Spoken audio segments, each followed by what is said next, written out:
Necro is pretty much the only trump card I've noticed in the game to Bristle. Like, the only hero that can actually walk at the lane against Bristle and actually shove him out of it. So, in terms of that aspect of Bristle's game, it's really nice. I think it usually means Bristle's going to be more so dodging the Necro and also be utilizing the stacks from Coddle and getting that early boost. If they did Oracle and then they picked... If they did Necro and did what? I was going to say, if they picked Oracle and they ran like Core Earth Spirit as a support duo, I think it's such a value purge game. And the magic immunity is pretty damn nice too, from your Fate's Edict. What are the odds that they swerve it on us anyways? 10 seconds remaining. I think it's kind of unlikely. They'd have to do like Earth Spirit offlane at this point. You can do offlane Bristle, mid Arc Warden, or no, mid safe lane Arc Warden. Safe lane Arc Warden, offlane Bristle, and then... Sounds crazy, but at the end of the day, like... It's a pretty dream Oracle game, to be fair. Yeah. You'd be playing against Pugna, Necrophos, and Beastmaster. You'd have the False Promise to insta-break the Beastmaster, or you'd have 2 purges against heroes that absolutely need to be purged. I think it would be like a really good hero for the game. Plus, like, you'd be able to pair it with Bristleback, right? Like, Fate's Edict is the hardest counter, I think, in the game to Necrophos, because he can't... A little bit too wild at this point. But I'm just saying, it looks like amazing versus 4. Who's playing the Arc Warden? Nisha plays it, right? So my question I'm leading with that is, we've seen Matama Man taking more and more of Nisha's heroes. Yeah. Does Matama Man play Arc Warden, first of all? I assume he would be able to. He plays a lot of micro heroes. And if so, what kind of Arc Warden are we seeing? Because it's Nisha playing it, and we keep this because it feels like they've had a separation. Matama Man's playing the harder carry. If Nisha's playing Arc Warden, are we going to be seeing that Wraith Band run around, create space Arc Warden? Are we going to be seeing the more Midas, Bloodthorn? It's not going to be Midas, for sure. Necronomicon, rather. Yeah, I was going to say, it could be. It's either going to be like the quad Wraith Band into Maelstrom or the Necrobook build. Necrobook seems okay so far. There's so many support I really heroes. don't know too much about this hero, this patch. There's so many support heroes that look good right now, even like AA. Alchemist is a really good ban. Yeah. So they take Underlord. Alright, so they have a pretty beefy lineup, but they don't have the best catch that I've ever seen on the side of Team Secret. Yeah. Is Underlord even that good in this pickup? Are they picking it because they think OG is getting something like Phantom Monster? Or it does cover the illusion heroes that are very good against Arc Warden as well as Bristle, but 10 seconds remaining. Maybe that's the idea behind it. Now that you mention it, that is a good point. Whenever I don't like a pick by Team Secret, I usually say why not and why would they do it, because they know better than I do. Okay, this is some wonky stuff. Seb Necrophos. I expected no different from these two teams, to be honest with you. Safe lane Sumail Void Spirit, and that leads into our 4 Soxa. So 33's playing Beastmaster. Yep, he's playing Beastmaster, and we're gonna have no tail on the Earthshaker. So. Do you think who is likely to be playing mid here? Because we've seen them swap it back and forth between mid and off lane. It's probably Beastmaster mid. I don't think you want to put Beastmaster for his Bristle. I think I'd rather have Necro. Okay. But, I think they are going to make Earthshaker at least fissure block the off lane. Even if he's going to be safe lane. But... Can you guess, by the way, when the last time OG and Secret matched up against each other? TI 8. Excuse me? What? I don't know. It sounded like it was going to be a really long time ago, so I went for a long time ago. Close. Blitz, do you have a guess? Was it at TI 9? They did not match up against each other at TI 9. They were in separate groups, and EG knocked Secret down into the lower bracket, so they dodged. So that means the last time these two teams have faced up against each other is Epicenter. And that was an OG victory to knock Secret out of Epicenter. Was that before or after TI 8? And that was after TI 8. But it was before TI. It all blurs together, man. Yeah. And so that means we are going to be seeing OG versus Secret for the first time since then. It's an exciting time. And what better casters than the original BTS duo, or at least one of the originals. It's LD. Let's take it away.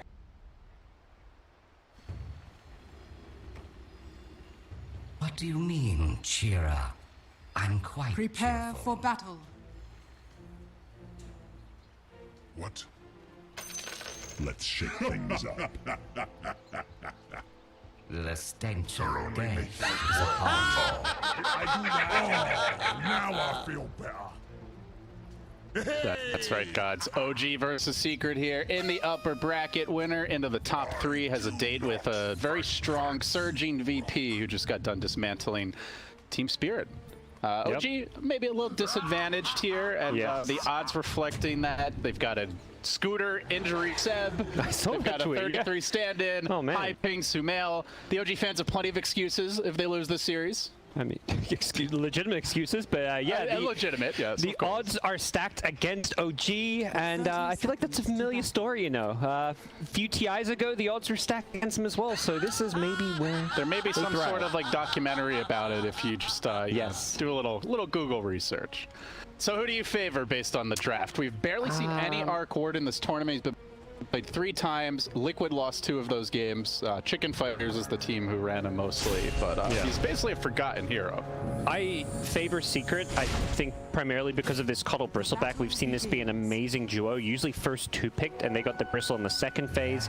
OG came in with an idea, because this is the first time, I think, since like the first or second best of 3 that Secret played, where they've been given Coddle again. This was one of those heroes that I think teams look to Secret like, yeah, they're too good with Coddle. That's why Puppy's been playing the Nature's Prophet, but I think this Pugna is the idea where you've got Decrep, you can block all the physical damage, you chuck a Decrep on your teammate, Bristle, his quills aren't hurting you. So it's a neat little idea. We just haven't seen it, and we don't know how well it's going to work. And as always with OG, you just never know what role their heroes are going to slot into. The support Pugna in the off lane from Soxa, they went for the last pick Void Spirit, then they threw Sumail on the mid lane. So musical lanes really, and it's just like every game is something different. Seb's going to be playing the Necrophos. It's just, you know, you never know what this team is going to do, and I guess we'll have to see if they've caught Secret off guard with this setup. So Soxa goes level 1 ward, which is really interesting. He was looking to burn some of their mana early on. Unfortunately, got found quickly in the trees, so he does lose it, but he's going to blow up the pull camp. So we're going to see him be very annoying and pesky up here. And then once the Bristle has that kill threat, which is like level 2 quills or even level 3 quills, that's when the Decrep will come into play as well. So by then, you're hoping that you've burned away most of Matu's mana pool, as well as Puppy's, to make this lane a bit easier. Yeah, will the Pugna be the answer? Because it certainly doesn't seem like Beastmaster is. As we've seen him getting bodied by Bristle game after game, and it's happening again. Matumbo Man diving under the tower. He's already looking for the first blood, but he may go down. Oh, takes too much damage. 33 gets the kill with the stick. Yeah, the stick and the Fairy Fire with the Nether Ward there, he just turned that around and held his ground. That was so good from 33 to understand the limits of his hero with those heals. Normally you see the Bristle, like you said, wait until the level 2 quills, so that was a pretty early dive and does get punished for it. And I think also went for the goo when often you do see them take the goo at level 4. Yeah. But he's feeling very confident in this lane. Importantly, Beastmaster playing under the tower, getting even more bonus armor from the tower. He's just itemized to really be able to deal with the Bristle, going for all of this extra armor, and that makes his lane that much better. We are seeing Sumail play over in the mid lane, so it's going to be a Void Spirit versus Arc Warden mid matchup. Void Spirit has a lot of ways to get on top of Arc Warden, which is always very important when playing against this hero. If you're playing just ranged cores that sit back, you're never going to be able to deal with the bubble. So Sumail, we'll see how well he can do. This is not an easy hero to play, particularly on high ping. Yeah, this is off to a nice start though. 16 and 2. The Resonant Pulse great for last hitting and dealing with the early right click harass from the Arc Warden. Obviously later on the Spark Wraiths are a big problem as any melee hero basically. So we'll see how the lane goes, but you know, so far so good for Sumail. Absolutely. This is looking like a pretty decent laning setup from OG overall. You can see Beastmaster still struggling, so despite getting that first blood, only the 7 last hits to Matu's 15. Of course, Bristle can always fall back, take some stacks, so I think if you're I was about to say Lion's bottom lane, Seb, Fissure comes through, gets off the follow-up heal. It's not enough damage, in fact. He's dropping low. We'll back off to safety. Has a salve as well, so it doesn't look like they've got an easy way to cancel that. Yaps are not going to go for any kind of a roll. Not a whole lot of burst when you've got the level 1 Death Pulse and the 2 points in Heartstopper Aura. Yeah, and that's something their draft will always struggle, I think, to burst down this Necrophos. The Earth Spirit's kind of nice with the stun into silence, but the follow-up damage, like normally you want magic burst damage against Necro, they haven't got that. And that's perhaps going to be a limitation of Team Secret's draft. A very good Necrophos game. Oh, I actually meant it the other way, that he's not getting the damage, but I agree with It's you true on both about sides, that as well. actually. Yeah. Later on, OG had pretty good damage to bring down Underlord, but yeah, in this lane, he's pretty beefy and going to not be an easy kill by any means. Yeah, late game, I guess Secret with the Arc Warden. That's the main source of damage. Yeah, like, I mean, Arc Warden, you can always itemize to be able to kill whoever you need to kill. If it's a Necro with Ghost Shroud, you can get a Nullifier or something to deal with that. So there's options. There's Hex. There's always some item you can buy. OG Core is off to a great start. They are the top 3 here in net worth, gods. Yep. Things going well.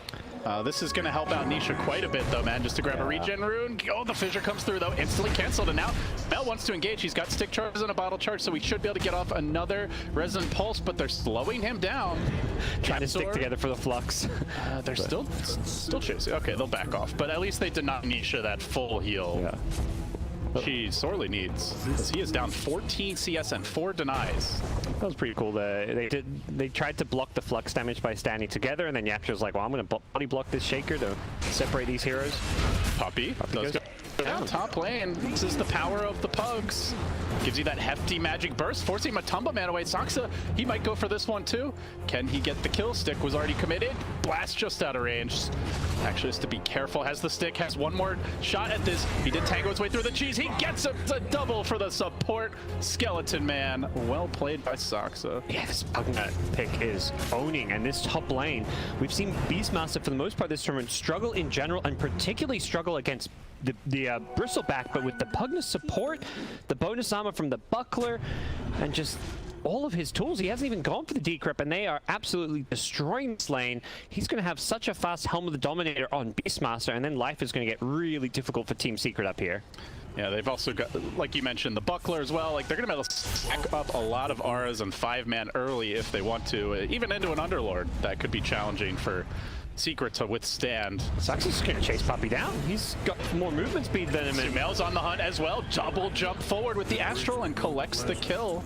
Puppy respawns, immediately dies again, and this may also give OG the 6-minute rune.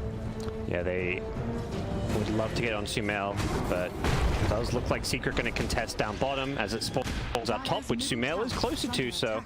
And he's got no Astral Step for a little while, but yeah, this is big as Void Spirit. This here has so much kill potential early.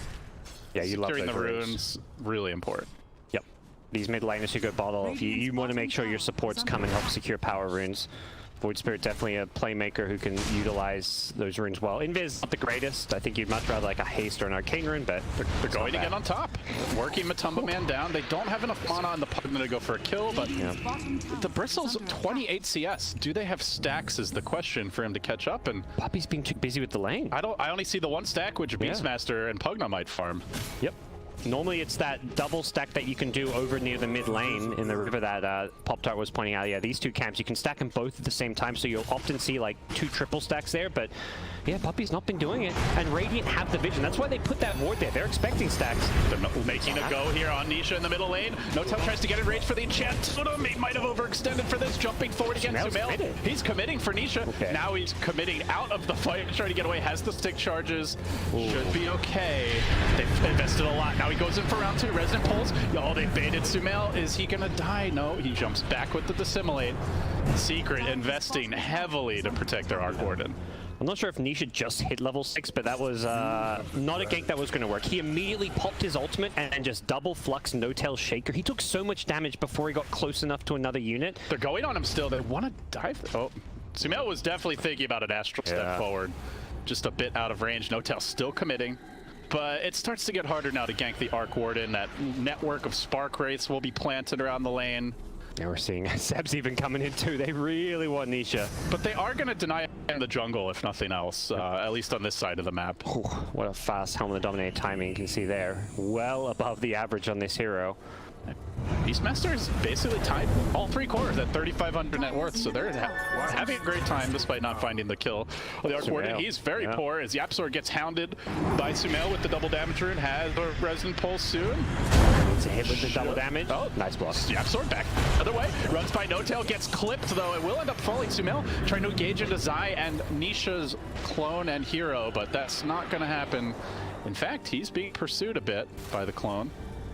Keeps on planting down Spark Wraiths, trying to get a little control over the map. Yet to see 33 move, though, on the Beastmaster. He's very content to just stay top and try to shut down this Bristle. Yeah, I think that's kind of his job for the time being. As a Beastmaster, you don't normally rotate when you hit level 6. Your job is to take that tier 1 tower as soon as possible, because once you take the tier 1 tower, you get so much more easy access into the enemy jungle, and you're playing against heroes that want to utilize the jungle. Bristle, Arc Warden, these are heroes that are going to be farming stacks, just basically playing for late game and constantly looking to farm. They are looking to invade here. They've seen Matumba Man off the lane. They want to try and either steal the stacks or maybe kill him, and they're going to start with the Outpost. Does anybody rotate? They're bringing in Yapsor from the south, but Outpost secured. That gives OG a foothold in this jungle. And with the Beastmaster army and the Pugna, they're actually going to end up farming all the stacks and the lanes. So they're making a move on mid on Nisha. Oh, here we go. Can they commit for this, though? I don't think there's no backup at the moment. But in comes Seth. Seth's got his ultimate. Can he get it off? The Scythe comes through, and Nisha is deleted out for 40 seconds. No buyback as Saksa almost dying to the clone, but will survive. Dire's middle tower. That was a great rotation from Seb. I'm surprised he just walked his way through the river, but the Dire wards are all about protecting that top jungle, so... There is one south of the tower. I guess by the time he saw Seb, maybe it was too late, or he came maybe around. He didn't go up that ramp, perhaps, but... No, he did go up the ramp, but I think he was just a little too far forward by then. He was overcommitted, and they're going to find Puppy on a little solo mission to try and get some gold for the team, but Saksa there to swipe it. And it should be another kill for the Sumail machine. While that was happening, though, No Tail does go down. Space. He keeps on diving. Puppy, space indeed.